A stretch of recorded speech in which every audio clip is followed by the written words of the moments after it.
मार्च 19। हमारी प्रतिदिन की रोटी मिनिस्ट्रीज की ओर से आप सभी को नमस्कार। आज के संदेश का शीर्षक है भाई शाऊल, जेम्स बैंक्स की ओर से। आज के पवित्र शास्त्र का भाग प्रेरितों के काम अध्याय 9 10 से 19 वचन तक। दमिश्क में हनन्याह नामक एक चेला था। उससे प्रभु ने दर्शन में कहा, हे हनन्याह। उसने कहा, हाँ प्रभु। तब प्रभु ने उससे कहा, उठकर उस गली में जा जो सीधी कहलाती है, और यहूदा के घर में शाऊल नामक एक तरसूसवासी को पूछ, क्योंकि देख वह प्रार्थना कर रहा है। और उसने हनन्याह नामक एक पुरुष को भीतर आते और अपने ऊपर हाथ रखते देखा है, ताकि फिर से दृष्टि पाए। हनन्याह ने उत्तर दिया, हे प्रभु, मैंने इस मनुष्य के विषय में बहुतों से सुना है कि इसने यरूशलेम में तेरे पवित्र लोगों के साथ बड़ी बड़ी बुराइयां की हैं, और यहाँ भी इसको प्रधान याजकों की ओर से अधिकार मिला है कि जो लोग तेरा नाम लेते हैं उन सबको बांध ले। परंतु प्रभु ने उससे कहा, तू चला जा, क्योंकि वह तो अन्य जातियों और राजाओं और इजरायलियों के सामने मेरा नाम प्रकट करने के लिए मेरा चुना हुआ पात्र है, और मैं उसे बताऊंगा कि मेरे नाम के लिए उसे कैसा कैसा दुख उठाना पड़ेगा।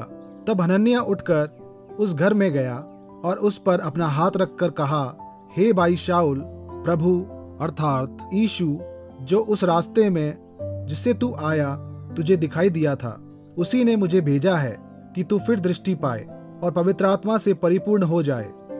और तुरंत उसकी आंखों से छिलके से गिरे और वह देखने लगा, और उठकर बपतिस्मा लिया। फिर भोजन करके बल पाया।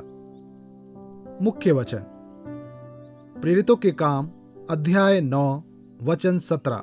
तब हनन्याह उठकर उस घर में गया और उस पर अपना हाथ रखकर कहा, हे भाई शाऊल, प्रभु अर्थात यीशु जो उस रास्ते में जिससे तू आया तुझे दिखाई दिया था, उसी ने मुझे भेजा है कि तू फिर दृष्टि पाए और पवित्र आत्मा से परिपूर्ण हो जाए। हे प्रभु, कृपया मुझे कहीं भी भेज दे, लेकिन वहां नहीं। 1 वर्ष के लिए एक विदेशी पारस्परिक अदला बदली छात्र के रूप में आरंभ करने से पहले एक किशोर के रूप में यही मेरी प्रार्थना थी। मुझे नहीं पता था कि मैं कहाँ जाने वाला था, लेकिन मुझे पता था कि मैं कहाँ नहीं जाना चाहता था। मैं उस देश की भाषा नहीं बोलता था और मेरा मन उसके रीति रिवाजों और लोगों के प्रति असंगत अनुचित धारणा से भरा हुआ था।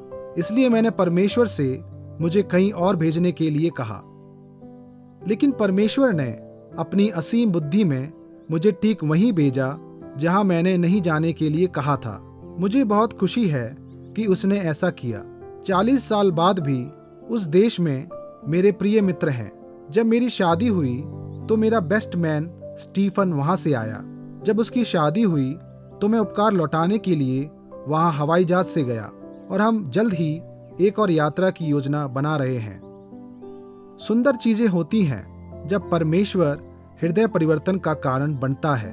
इस तरह के परिवर्तन को केवल 2 शब्दों द्वारा चित्रित किया गया है। भाई शाऊल, वे शब्द एक विश्वासी हनन्याह के थे, जिसे परमेश्वर ने शाऊल के हृदय परिवर्तन के तुरंत बाद उसकी दृष्टि ठीक करने के लिए बुलाया था।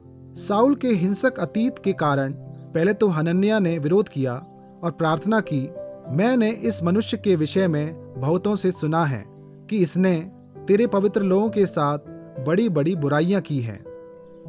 लेकिन हनन्याह आज्ञाकारी था और चला गया, और क्योंकि उसका हृदय परिवर्तन हो चुका था, हनन्याह ने विश्वास में एक नया भाई प्राप्त किया। शाऊल पौलुस के रूप में जाना जाने लगा और यीशु का सुसमाचार सामर्थ के साथ फैलता गया। सच्चा परिवर्तन हमेशा परमेश्वर के द्वारा संभव है।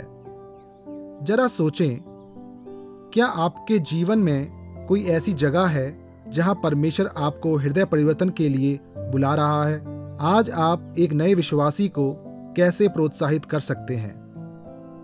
आए हम प्रार्थना करें। है यीशु, मेरे हृदय को अपने प्रेम से बदलने के लिए धन्यवाद। इसे दूसरों तक पहुंचाने में मेरी मदद करें। आमीन।